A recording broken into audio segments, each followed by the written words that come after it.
Hi, I'm Michelle Chalfant, psychotherapist, holistic life coach, and human just like you, learning to navigate life's challenges. With over 25 years experience, I teach people how to get healthy using the adult chair model. The adult chair model is where simple psychology meets grounded spirituality, and it teaches us how to become healthy adults. From anxiety and depression to codependency and relationship issues, you can use the adult chair for just about anything. Each week, I share practical tips, tools, and advice from myself and a wide range of experts on how to get unstuck, how to live authentically, and how to truly love yourself, all while sitting in your adult chair. Welcome to the Adult Chair Podcast. Hello, and happy second week of August. We are here with another episode for our podcast summer series. I have pulled a really good one out of the archives for you guys today. This is Enmeshment, Codependency, and Boundaries with Dr. Ken Adams. Woo, this was a great show. These are questions that you guys write in about on a regular basis. So I thought, let me pull this show and give you this one again, because, oh my gosh, we had such a great conversation around these three hot topics. And I want to remind you, if you have any sort of questions or you're wanting to work through one of these issues, if not all three, because quite often these three are tied together, don't forget, we've got some incredible adult chair coaches. Head on over to theadultchair.com/coach, and you can check out all of our amazing adult chair coaches. All right, here we go with the show. Hello, everybody, and welcome to the Adult Chair Podcast. I am Michelle Chalfant, where we talk all about living as an emotionally healthy adult. What a concept, right? That's what we do here in the Adult Chair. So I'm so happy to have you with me today. Thank you to all of our new listeners. Thank you. I want to say again, thank you for your 5-star reviews in Apple Podcast. Actually, the other places like Spotify and Google too. I really appreciate it. I have read them again recently, and it just warms my heart. So just want to say thanks. For those of you, we get a lot of requests in for different shows that I've actually done. So if you are new to the show, just go to theadultchair.com, and on the podcast page is a search bar, and you just have to put in the keyword that you're looking for, and all the shows will pop up for you. So there you go. All right. We are talking today about enmeshment. Yeah. Now, a lot of you don't know what that is, and it's a term we all need to know. Today, I have Dr. Kenneth Adams on the show again. Yes, he's been on before. He's on again today because I got tons of positive feedback. You guys wanted to have him back again, and I listened to the requests, so he's back again. So today he's going to explain what enmeshment is. Basically, I'll just tell you, just to start out, enmeshment means I don't have good boundaries at all with myself. I am blending with other people. Okay, so actually, one of my questions was, hey, if you're codependent, does that mean you're enmeshed? And he answers all these questions, as well as we talk about boundaries. We talk about the best way to deal with someone who consistently breaks or disrespects boundaries when you're learning and healing from enmeshment. We also talked about how to help your spouse see, or your beloved, anybody, that they're enmeshed with someone else. The first show that I did with him a few months ago, we talked about when your husband or boyfriend is enmeshed with their mother. Okay. And they can't see it. So we talked again a little bit about that today. And then when we're healing this enmeshment, what do you do with the guilt that comes up when you start to separate out from that person that you're enmeshed with? You know, oftentimes when we set these boundaries, it's like, ooh, this doesn't feel good. I don't like this. So we feel guilty. We talked about that. Like, what do you do when that guilt comes up? What do you do when the person that you're setting boundaries with gets angry? Yeah, I know a lot of you asked about that. I asked the questions. In fact, these questions came from a story that I did in social media. And I said, what do you guys want to learn more about when it comes to enmeshment? And you gave me tons of questions, and I asked all of them on today's show. All right, let me tell you a little bit about Dr. Kenneth Adams. He is a licensed psychologist, faculty member with the International Institute of Trauma and Addiction Professionals, and the clinical director and founder of Kenneth M. Adams and Associates in suburban Detroit and Ann Arbor, Michigan. In addition to maintaining an active clinical practice, Dr. Adams is a national lecturer, workshop leader, and consultant in the areas of family enmeshment, child abuse, dysfunctional family systems, and sex addiction. He's the author of numerous peer-reviewed papers, book chapters, and Silently Seduced When He's Married to His Mom, as well as co-editor of Clinical Management of Sex Addiction. Dr. Adams is the creator and director of the popular workshops on overcoming enmeshment, found at overcomingenmeshment.com. He was the co-recipient of the 2001 Reader's Choice Award for his paper on shame reduction and affect regulation. In 2011, Dr. Adams received the Carnes Award for outstanding work in the field of sexual addiction and compulsivity. And in 2016, received a Lifetime Achievement Award from ITAP for his work with trauma and addiction. It is an absolute honor to have him on the show. So here we go. We're going to talk to Dr. Kenneth Adams.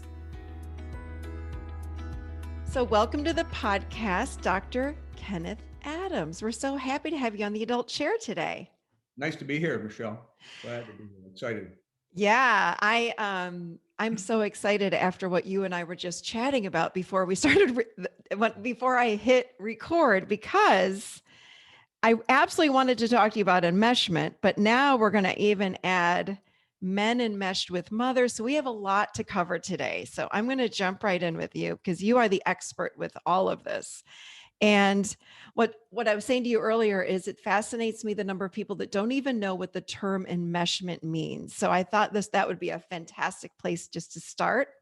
Of course, sure. So tell us a little bit about that. Like, what does enmeshment even mean? So enmeshment is a term that's you're actually hearing a little bit more of it in the popular culture, by the way. Yeah. From time to time. So enmeshment implies too much closeness, too much entanglement. It's historically has been used to describe a variable family system functioning, how families function together. So on one end, you have these families who are disconnected. Yeah. Right. And they don't have a lot of emotional closeness, a lot of distance, and they produce their own problem in their offspring and their adult children. And then on the other end of the spectrum, you have families that are on the surface very warm and close, but if you dig deeper, in some of those systems, they're enmeshed, meaning that there's too much closeness. So can you indeed be too close to a parent or a family? Their short answer is absolutely yes.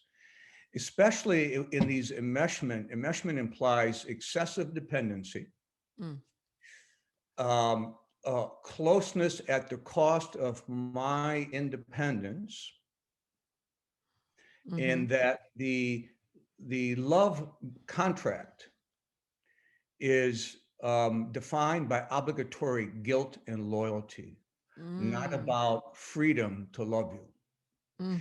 So in these enmeshed systems, so you know, in all families, there's a negotiation between, are we visiting at this holiday or not this year? Well, we're disappointed. Well, next year we'll make sure we visit, but this year we're going to Hawaii or whatever. So families that are not enmeshed may share feelings about missing their adult children, but they accommodate those differences. In enmeshed systems, separation is seen as disloyal. And they tend to be closed to outsiders. So enmeshment in the context that we're talking about really describes a dysfunctional, meaning non-functional system, in the sense that the system is serving the parent. So in enmeshment, the dependency grab, right? Yeah. It's a sense of ownership. So I'm going to hold on to you because I need you to fill me up, right? And so therefore my needs become the priority in this dependency. Your needs, if even considered, are secondary. Mm-hmm. Give us an example of what that would look like in a family. Give us an example of enmeshment. Well, it could be frequency of contact. It could be that the Mm-hmm. mother is calling her son every single day and he's trying to have a life, right? And Yes. says, What I, about 3 times a day? I know so I remember I have had some clients that have said, well, my mother calls me not just once a day, but sometimes 2 or 3 times. And then the mother would guilt my client if my client like was and she worked all day, kind of thing. Mhm. This might be an example of enmeshment. Yes, yes, frequency of contact. Although interestingly enough, frequency of contact by itself doesn't define enmeshment, right? So I know families who have regular contact, but there's not obligatory binds of loyalty. In other words, if you Mm. tell me I'm unavailable, I don't punish you. Yes, I that's don't make you feel, key. I don't Y- make you feel guilty. So Yes. the example is I call you and you need to be my loyal subject, my loyal lover. Don't leave me. Tend to Mm-hmm. me. No Yeah. matter what you're doing, I need you to drop it. Even if it's your anniversary weekend, I need you to come visit me this weekend. So what the enmeshed Yeah. man or the enmeshed woman does, in this case, I don't want to pick on mothers because although we have more men enmeshed with their mothers that we work with, Yeah. uh, than women. And we mentioned earlier that's because I think women are more culturally reinforced to stand by their parents. So they don't Yes. always see it as a problem and they have a harder time emancipating. Yeah. And the man in their life, if they're heterosexual, the man in their life isn't complaining. He's off playing golf or having an affair or drinking. So go off, Mm-hmm. take care of your family. I can go do my thing. That's not the case when it's reversed, where the man is enmeshed with his mother. Mm-hmm. So if he is, she gets put in the back seat, the spouse or partner, Mm-hmm. and he obligates himself to his mother, right? So he calls her every single day and he tells his wife, "You don't understand. She needs me." Yes. So in the background conversation is this secondary conversation. He's beginning to dismantle his relationship with his partner. Yes. And he's demanding implicitly or explicitly that she take the loss But rather than the parent yes. take the loss. Oh, that I cannot tell you the number of people that I know that have got, I'm thinking of my own father, honestly. My father, we come from an Italian family. My father chose my grandmother over my mother. It was always she came first. And he had an identical twin brother. I lived enmeshment. Like it was, that's all I knew growing up. So it was, yeah. Anyway, so I can see it a mile away now. I know what it looks like. I can see it now. I'm like, oh, I know that. How does Yeah. it happen? How does it happen that we become enmeshed with a parent? Well, so often the family system is already embedded with this cast of loyalty, right? And Yeah. obligatory assignment that roles are assigned and you're dutifully bound to Mm-hmm. me.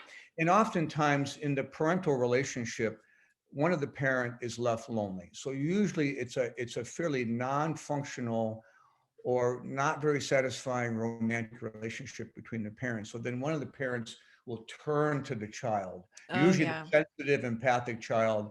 almost always as a target, right? The kid who Mm-hmm. says, "The hell with you" is not a target, right? Yeah. Temperamentally is more feisty, not likely to get targeted. It's usually firstborn, lastborns, sometimes gender defines it, Mm-hmm. but almost always it's temperament. The empathic, sensitive soul in the family gets Mm. glommed onto by the lonely parent. So usually there's a lonely adult Mm-hmm. parent Mm-hmm. who's looking for either she or he has their own dependency issues, right? I Mm-hmm. can't function without somebody being right next to me. Mm-hmm. So I need to have somebody constantly right here. We call that excessive dependency or codependency. Mm-hmm.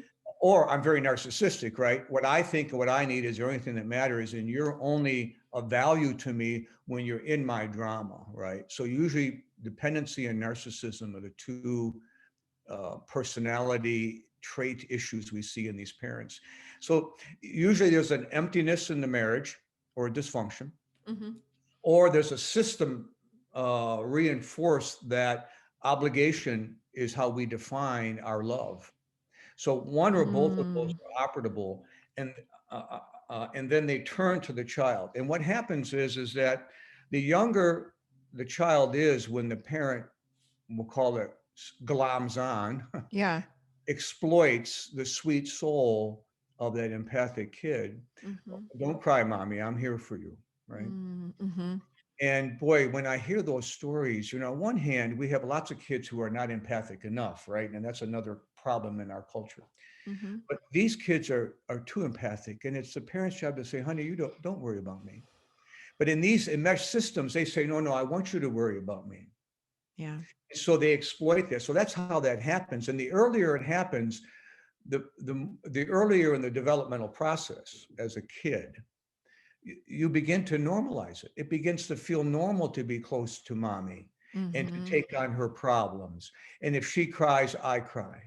If she Mm-hmm. worries, I worry. So by the time they reach adolescence, emerging adulthood, where the pursuit of a romantic partner, sexuality, industriousness, looking for careers, trying to find their way, pretty soon I can't go too far Mm-hmm. because I've got this link that makes me feel really anxious and guilty if I go too far. So that's how that happens, right? This burden of excessive dependency and neediness has become my problem, Mm. and I internalize it. I don't know the difference, Yeah. right? Because it happened so early in my development as a child that it's now normative for me to take 4 phone calls a day from a mother, even though my wife is wanting me to talk with her. And by the time I go talk with her, I'm already angry and resentful that I had to be available to my mother. So now I perceive or feel that my wife is smothering me. So now Wow. she gets the stiff arm. Yeah. So that this enmeshment has a direct impact on romantic availability. So, Wow. and sexual availability. You don't need to be sexually violated physically to have your sexuality hijacked, right? Mm-hmm. So sexuality unfolds, it becomes part of you in your journey of independence, right? Mm-hmm. And you have to learn to steer that erotic journey as yours. Mm-hmm. But if you're not free to be yourself, it gets compromised. So either it gets shut down or I act out sexually. So we have sex addicts and those kind of things, which And is it's its own. what's fascinating, Ken, is how Answered your question. what'd you say? I hope that answered your Oh, question. it did. It was beautiful. Thank you for sure. And then some. I've written down about 10 more questions based on how you responded to that. Here's a question though.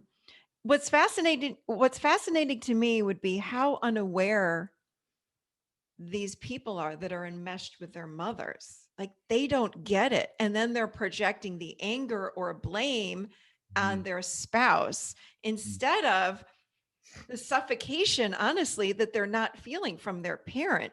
They're so unaware of it. So how would one where does one begin to even start becoming aware of it? Because typically, even in my clients, I'm like, well, what if we pull back on calling mom many times a day or even once a day?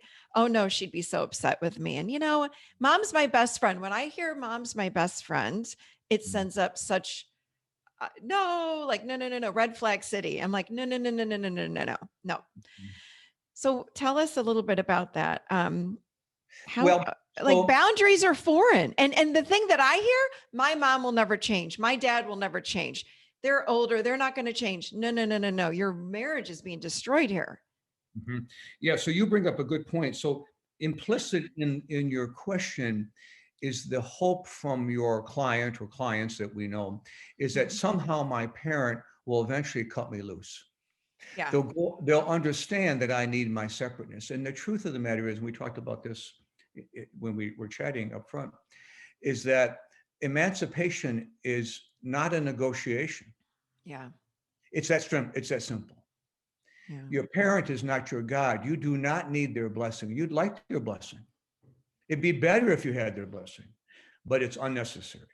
Your emancipation is completely your assignment to get started on as soon as you can. And so therefore, waiting for your parent to co-sign it is part of the problem. Yeah. So having some education like you're doing on the podcast, just bringing people's awareness that this is not normal and your parent is not your God. I think about the famous Lebanese poet Gibran. I'm going to get this not quite right, but he had a poem on children. He said, children were, are life's longing for itself. They come from you, but they are not yours. Yeah. Now, I get that a little bit wrong, and, and please It's forgive me. no, it's Relative, beautiful. but the truth is, the parent has bastardized that. I'll Mm-hmm. say that on purpose Yeah. because it's trouble because the parent has become the God. And as I mentioned to you earlier, the parent's last spiritual assignment before their kid goes off and becomes their own man or woman is to take the loss.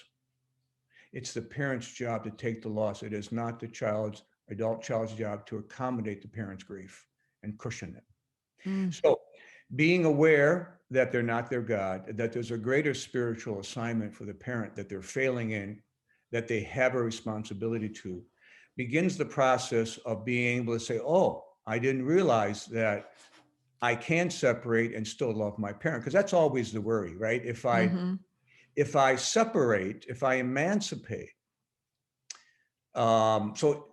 having a boundary, by the way, is not the same as emancipation. I can have a boundary and not call my mother every day, but basically I'm sitting on my impulse and I'm still filled with guilt. So I'm really not emancipated.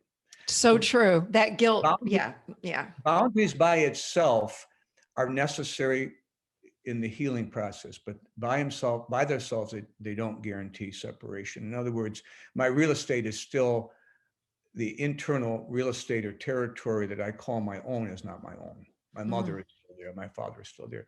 So you have to bring some awareness through education, which you're doing. It's great that you're doing it. Mm-hmm. Uh, I would say this. You said that they don't know that they're being trapped, or the truth is most enmeshed adults feel conflicted and feel angry and resentful and too burdened by their parent. Most of them will report that. It's just that they don't know what to do with it. So Yeah. it's not true that it's asymptomatic.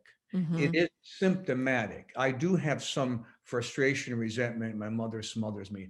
So there's usually some awareness. It's Mm-hmm. rare that I find somebody completely without that awareness. The trouble is they do displace it, as you said, they project it onto their spouse. Yeah. And they feel trapped Yeah, because they feel like if I set a boundary or emancipate from my parents, I'm going to lose them forever. They're going to hate me. They're not going to love me anymore. So then they do feel trapped. I agree. yeah. And the truth is the love affair as it once was is over. And Mm-hmm. sometimes, I know that with my own son who's off to college right now. Mm-hmm. And I was glancing at his pictures the other day. We have all the every year, and I'm thinking, Mm-hmm. I miss that little boy. We used to go to the baseball field every day. And Yeah. he doesn't have time. He's running for president of his photography group, and it's I'm delighted that he's on his way. I can't tell you how excited I am, but there's a missing in that. The truth is, the love affair between parent and child is over. It's Mm-hmm. also over for the adult child, which is hard for. So sometimes the adult child won't fess up that I like being the golden boy or the golden girl. I don't want to give that up. Yeah. So I also have an investment in it. Yeah. Now, I think that's less of the reason. I think more of it's the guilt and Mm-hmm. obligation. But Mm-hmm. it's true. Once I emancipate, that's over. Well, and I And would think that the identity gets built around this golden boy, golden girl. And it's like, if I'm not that, then who am I? who am I? Who Yes. am I? And that's terrifying. If that's your false self, like that's all that person knows. Who am I now? And the And idea of cracking that open and becoming really the true self is terrifying because we don't know who we are without that mask. So, well, I think you're right on. And I think mhm. that complicates it and makes it even more dangerous to emancipate because then I have to become an autonomous, separate person and figure out who I am and reconcile this Yeah, identity journey, right? And yeah. identity is if you follow the great famous Eric Erickson Oh, development yeah. psychologist, Yeah. identity cuts across a lifespan. Mhm. And getting back to the parent's job is to come up against their own crisis that they've lost their little boy or little girl, and they're on their own now. And now it's the parent's job to turn inwards and say, now, who am I? And grieve the loss. And where am And I? yeah. And that's hard. We just had our older son is in grad school now, and our younger son is a sophomore in college. And my husband and I, when that younger one left and the house was empty, even when the older one left, we started looking at each other saying exactly what you said, like, wait, who are we? Yeah, And yeah. I sat and cried and grieved, and I wanted to reach for those kids. I'm like, I'm not doing it. Got to cut them loose, let them have their own life, let them develop into whoever that they're meant to be. But man, it was hard. And when Oh, I remember posting about it on social media, and people were like, nobody prepares us for the loss when these kids leave. no, Nobody. I agree. I think, I'm so busy helping men and women unhook Yeah. that if I had more time and more help, I would create a parent's piece of the puzzle. So to Yeah. help support them, because I get sometimes parents reach out to me and say, my son or my daughter just identified being enmeshment. What can I do? Yeah. And I can hear their legitimacy. Now, most of the stories I get, because I get a biased sample, I get the part of the sample which is obvious, Yeah. logical holding on. We get a lot of parents who punish, who will indeed turn their back on their children, which is really hard to watch and listen to. They make it, you got two choices. It's me or nothing. It's me or you. Yeah. I'm sorry. And so I hear a lot of that heaviness. And but I agree with you. I think there's a sort of other group of parents who could really use some support, Yeah. who understand that they need to let go but struggle. And here's the irony, and we talked about this: is the more you let go, the more your kids want to visit, Yes. right? Yes. And True. it's hard to trust that. It's terrifying. I know it, but because there's a transitional space, right, Mhm. between the little boy and the little girl now becoming their own man or woman, and Mhm. they're going to return though Yeah. as with you as a peer, right? And Yes. that takes a while. Mhm. And the more that you can stand back, it isn't as if you don't reach out or Yeah. you know, the dog's getting old. We better talk about. Yeah. There are things that you reach out around that have obligatory hints to them or dependency, but primarily the parent who lets go invites a return by the young adult Yeah. in time, In time. in It might time, not happen right away, but they do come back. right? And it's hard for the parent who has been in a marriage or a relationship in which it's empty. Mhm. And that's a secondary problem because now I have to face the crisis that what I have in front of me is not working. Yeah. And so don't leave me a young adult son or daughter, right? Mhm. Because the reason I need you to stay here is because you cushion me against my loneliness. Yeah. That's unfair. That's unfair to the child. Oh my gosh, it's such a big responsibility for that kid, the Yeah. adult child, then to take that on. It's not their job. Not No. their job. No way. Mm-mm. So they really need education. Coming back to your question, they need awareness, Yeah. more of this kind of stuff. And they need to understand that they can indeed emancipate and still love their parent. Mhm. And even some of the worst cases that I've heard, and when I say worst, I mean the punishing, really stubborn uh, parents. I'll use the word stubborn descriptively, not judgmentally. Intractable, we'll call them. Mhm. Many of them will at least resign themselves and they'll Yeah. behave themselves. Yeah. If they know best, that's what they'll do. And eventually they get onto the fact that I better let go.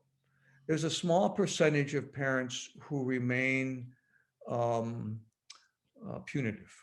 I was going to ask you that. So for the people that are hearing the show today, they're thinking, "Oh gosh, I need to emancipate from my parents, uh, but I'm terrified that they're going to hate me and cut me off." So you're saying it's a very small percentage of parents that come back and Well, cut them off or end the it's relationship, more, or in these more pathological or dysfunctional systems where you have Mhm. a parent who has excessive narcissism Mhm. or dependency, remember those were Yep. those two traits, Yep. Yep. there will be problems early on. It'll take Mhm. a year or two, Mhm. 4 seasons. You need Yeah. 4 seasons. We know Yeah. that in grief process, right? Yeah. You need 4 seasons. Yeah. You need a year minimally to hold yourself at bay and let the Mhm. parent make adjustments and yourself. And that it's not a 1 week, one boundary process. It takes time.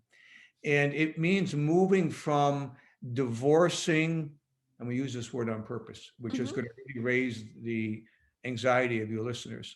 Mhm. It's divorcing implicit and explicit contractual demands that Mm. I must remain loyal and obligated to you. I divorce that. I am no longer under contractual arrangements to meet you that way. Mm. I will care about you. I will love you. I will visit. I will call, but I'll do it on my terms. So that's the message you give to the adult child trying to emancipate, and you help him or her begin that process by awareness, Mhm. by boundaries, Mhm. but by committing to a different contractual arrangement. I'm here for myself. I'm here for my partner or spouse. I'm here for my kids. I'm here for my career. My parents come down the list. There you go. I was just going to say that. It's about rearranging that list. Yes. Who's your top priority? You've got to take mom or mom and dad off of that number one spot. You've got to move them down. Um, And be willing to lose your own golden boy or golden girl status yes. and face your own crisis. Yep. That who you said it well. I wonder if it isn't. I don't want. I don't want to do both jobs here. Your questions and mine. But I wonder if we can talk a little bit about the price that the spouse or partner pays to be Yes. involved or married to an adult whose obligation is to the parent, or let me say this, the parent or the proxies of the parent. Yes. Please, let's talk about that. Brothers, sisters, other parent, the entire family, cousins. Oh my goodness, I mean, I can't tell you the number of people who line up in front of the spouse, right? You, Yeah. we've got people who are so enmeshed with their family systems that their cousins get priority over the spouse. Wow. Yeah. Please Because, talk about this. Please. so yeah. So, and the reason is that a lot of the answer to your question, how does the change process occur? Mm-hmm. Often I get people in the midst of a crisis in the relationship. Mm-hmm. So it'll be initiated by the spouse. I've had enough. You choose me or your mother. That's Mm-hmm. it. There is no, I've been accommodating this. And of course, the enmeshed man or woman has learned to placate, right? Mm-hmm. We call them in the workshops that we do for these folks, we call them troublesome compromises. Yes. They're so skilled at it, Mm-hmm. and they're just trouble. Yeah. They make nobody happy, including the adult, him or herself. Nobody's happy. Yeah. And so eventually there's a crisis, right? Mm-hmm. And so if something happens in the relationship, and Mm-hmm. the partner says, "That's enough. I've had enough." Mm-hmm. And usually what they've had to deal with for years is putting up with a second fiddle, as they say, and backseat. Yeah. And I have to demur to what your family wants on our vacation, for God's sakes, for the fifth year in a row, right? I don't want to go to Florida and sit in the condo with your parents as they complain about your brothers and sisters anymore, right? Mm-hmm. I want to go on a vacation. I don't want to visit. So visits, by Yeah. the way, are different than vacations. Enmeshed Yeah. family systems don't know the difference, by Yeah. the way. They don't understand that Yeah. a No. visit is not a vacation. A visit you have to prep yourself and go see your therapist with. A Yeah. And vacation, it's not relaxing for your partner either, by the way, this quote unquote vacation. no. So they've had to put up with loss typically. Yeah. And I Yeah. can't tell you, excuse me, I can't tell you the number of emails I get from spouses. I get these long paragraphs. I watched your podcast. Mm-hmm. By the way, I have um, a YouTube, Dr. Ken Adams. So I get someone who Mm-hmm. will watch one of my podcasts on YouTube on my website, overcomingenmeshment.com, and I'll get 5 paragraphs, and this on Wow. a regular basis. And it's like a spouse of somebody who's been committing infidelity or sex addiction, right? They've got a whole story, and they Well, it want feels like that. It it is feels like you're in the. It feels like your spouse is having an affair, but it's with their mother or their father. It's the same exactly, thing. Yep. exactly, Yep. exactly. Because you are not the priority, and that's exactly what it feels like. And you almost feel guilty for wanting to be the priority. Yep. Usually, there's a crisis. Usually, they've put up with loss, Yep. vacations they didn't want to take, money being spent on the family of origin rather than the family that they've procreated. By the way, that's one of the, if you look at the list of healthy family system variables, if you Mm-hmm. if you go into the family therapist Yeah. system literature, which is where I first learned about this stuff, you Yeah. know, Yeah. about family Yeah. Yeah. system. For sure. You'll find a list, a common list of variables that identify healthy systems, healthy family functioning. And Mm-hmm. one of the ones that pops up routinely, which makes all the sense in the world, is that the family of procreation, meaning the family I create, is a Mm-hmm. priority over the family of origin. Now, Mm. notice the word over. It is not equal. Yeah. It is not equal. The enmeshed man will try to make it equal. Yep. Everybody gets a fair share. So now the spouse Yeah. is over here. I don't want a fair share. I Yeah. want to be your beloved. And I want you to be my beloved. I don't want your parents in the middle of our marriage. Mm-hmm. I want them out the door. Yeah. And so usually at some point the spouse says enough. They've had enough of a loss and burdening. Sometimes though, they don't reach that point, and that's unfortunate because Yeah. then what happens at that point, if there's kids, the grandparents, that enmeshed system moves into the grandchildren. And if Mm. you don't have that boundary straightened out, that my family of procreation is my priority over my family of origin, once the grandparenting moves in, it's very complicated. Very. So now the obligatory assignments double. Now Mm. we have to go visit my mother with the kids. Mm-hmm. She wants Yes. to see the kids, and Yes. she's going to co-op one of my sons or daughters. Now you call grandma now regularly. Will you see how I'm doing? Mm. Yeah.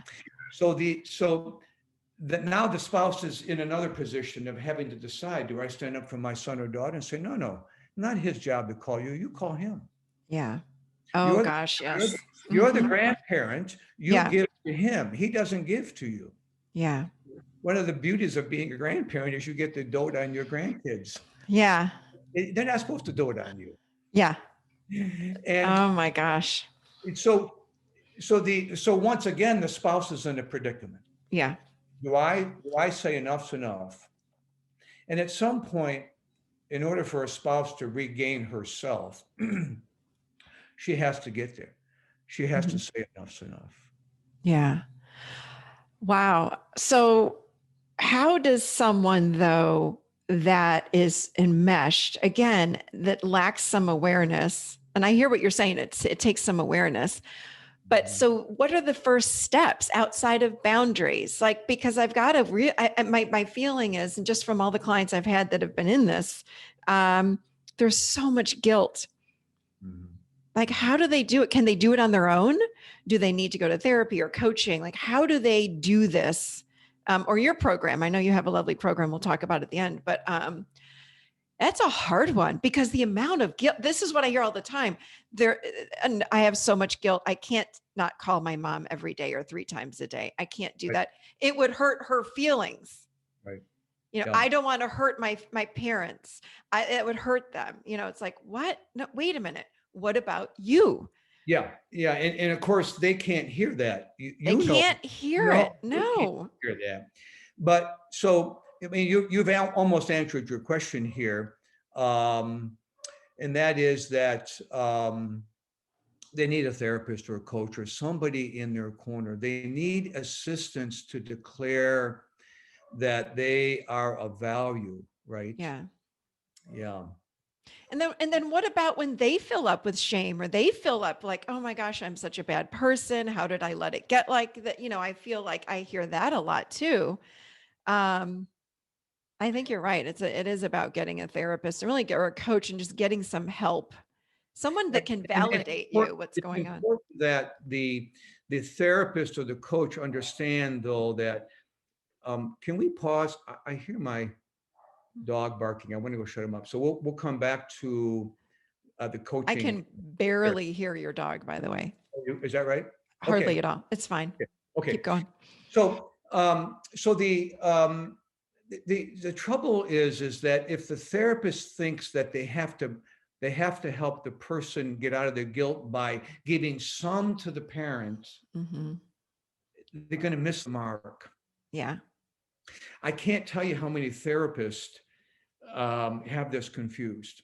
Hmm. And present company excluded, of course. There's a lot of therapists who grew up in enmeshed families Hmm. because we were trained. Yeah, I was. I was right. My mother's family all came from Hungary, and Oh they were. yeah. So I grew up. It was like eye color in my family, Yeah. and so I've learned the hard way. And But isn't it about, I want to ask you this before you answer. Could it be as simple as sitting in even their grief? So I get that what you're saying, the parents, when the adult child emancipates, or when the child goes to college, we as parents need to feel our own grief. But if I'm an adult child going through my own emancipation, I have to feel the grief in not being the golden girl, the golden boy, not calling. I mean, it sounds a lot like codependency. And I know this is a symptom of codependency, but what is your. yeah, so you could argue that codependency is a symptom of enmeshment. Yes. There's a lot of ways to get to being codependent, Yeah. right? Yeah. Yeah. Yeah. So codependency is this sort of cluster of behavior that's over focused on others, if you will, at a Mhm. cost of the self, and Yeah. feeling guilty, and not being willing to pursue your own needs and so forth. So Yeah. there's more than one track to get there to Yeah. codependency.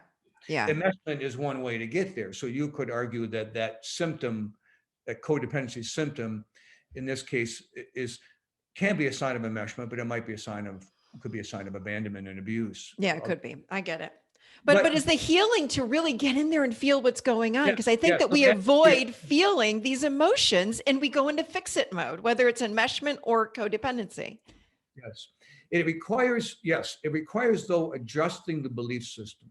It is Mm. not my assignment to make it easier for my mother to do what is her responsibility. Mm. Gotta, Ooh, that's good. so Say there's that again. I I want to hope make sure everyone heard that.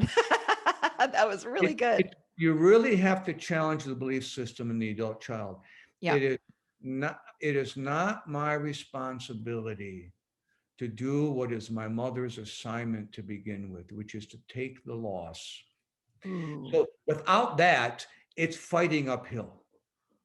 And that's. so Mm, the mhm, therapist, I have a one-day training that I do for therapists called Best Practices, because I was getting very frustrated because I have these men and women come to my workshop, and then they'd be all fired up. They'd have this space. Oh my God, I know what freedom feels like now.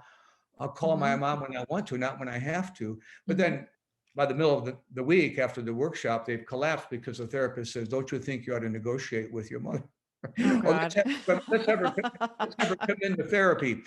And I'm like, oh my goodness, no, that's not the right move, because they need a whole year minimally of feeling their own space, Yeah. commitment to their life, their partner, their kids, their career, and then letting mother and father go and let them adjust. And yes, let me come up against my own grief and the fact that I have people who are disappointed and angry with me who used to love me endlessly.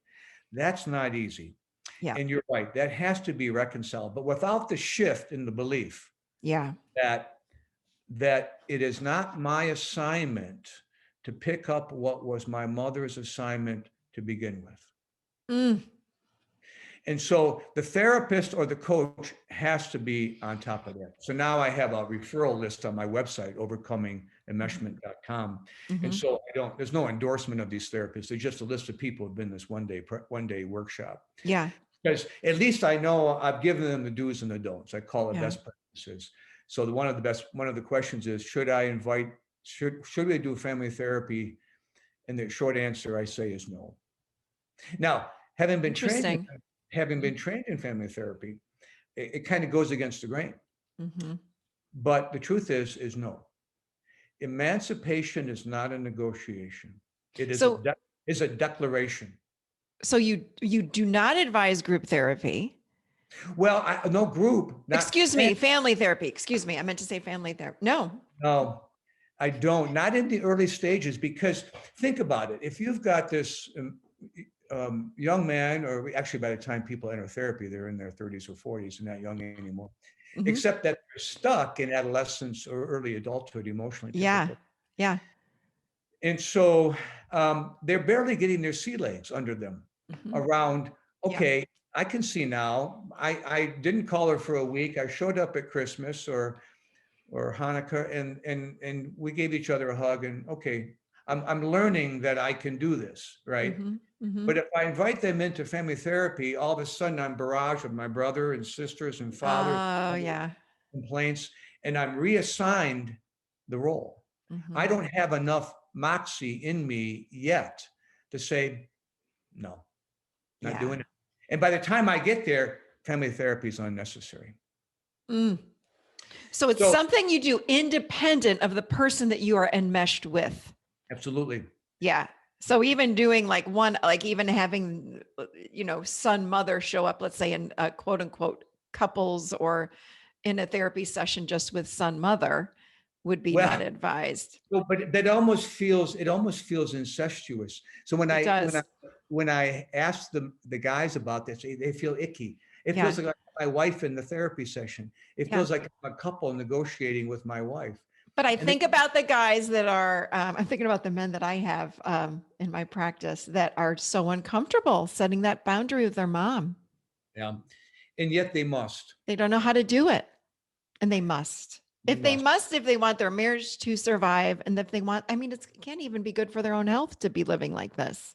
No. And I think the other answer to your question is you have to track with them. But let's stay with the guilt for a little bit. What's that like? Really don't let them escape it, right? Because they'll say, I feel guilty. Let's not talk about it. Because that really is what they're doing, right? They're trying to dismiss you as the therapist or the coach. Let's just push this aside. I feel too guilty, not possible. Let's move on and talk about the cat or my problems in my marriage. And your job as the overseer of the healing process is say, well, let's slow this up. Let's lower the cadence, the tone, slow the cadence down and say, tell me about that guilt. What's that like when you get off the phone? And get quiet and let them tell you what it's like. What's that like? What do you do with that? Well, I start drinking. I go act out sexually. Oh, well, this sounds like something that you just can't just blow off. So you want to, ironically, you want to take them into that emotional place that they're trying to avoid. Don't let them avoid it. They need to feel some of that discomfort because it motivates them to do something about it. So I'm not proposing that that the therapist gets masochistic or sadistic with them, but you have to hold their feet to the fire a little bit. This was so amazing. Thank you. Yeah. Oh my gosh. Like I have 3 pages of questions that I have.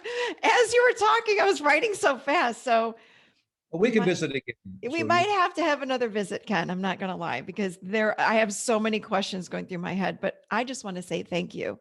Thank you for your research in this, for everything that you do for people out there, because this work is needed. Well, really. This was phenomenal.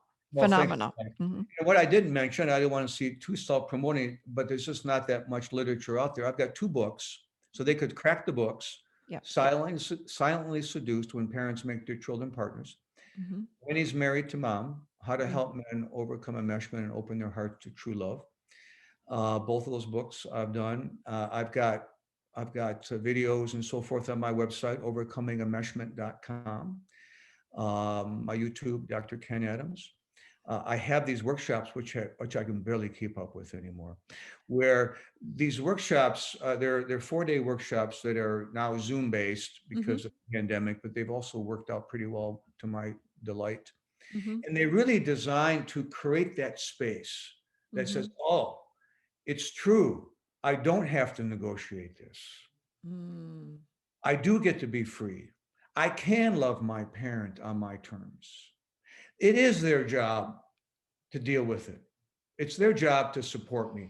So the workshop is designed to shift that internal sort of template away from this obligatory contract into a sense of freedom. And then the boundaries are much easier.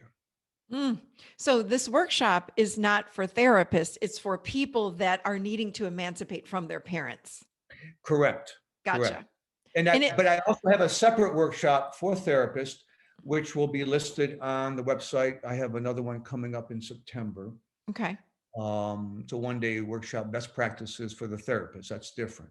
Perfect. Okay. We're going to put all of what you just said in the show notes, so everyone will be able to find you, follow you, and get your books and learn as much as they can from you. Because this topic is kind of like you said. I mean, like I've been a therapist for 25 years. It wasn't until the last few years that this term enmeshment started coming up, more and more and more. It's like, wait, we got to get this out there. So thank you so much for your time today. This was fantastic. We might need a part 2 at some point. Yeah, wonderful. Thank you for having me. You're great. Thank you. Thank you so much. I hope that you enjoyed that show. It was incredible, I thought, as always, with Dr. Ken Adams. He is just an enmeshment expert, among other things. He's a very, very talented guy. I really enjoy having him on. All right, everybody. I hope you enjoyed the show. I hope you have a lovely, lovely week, and I will see you seated right here next week in the adult chair.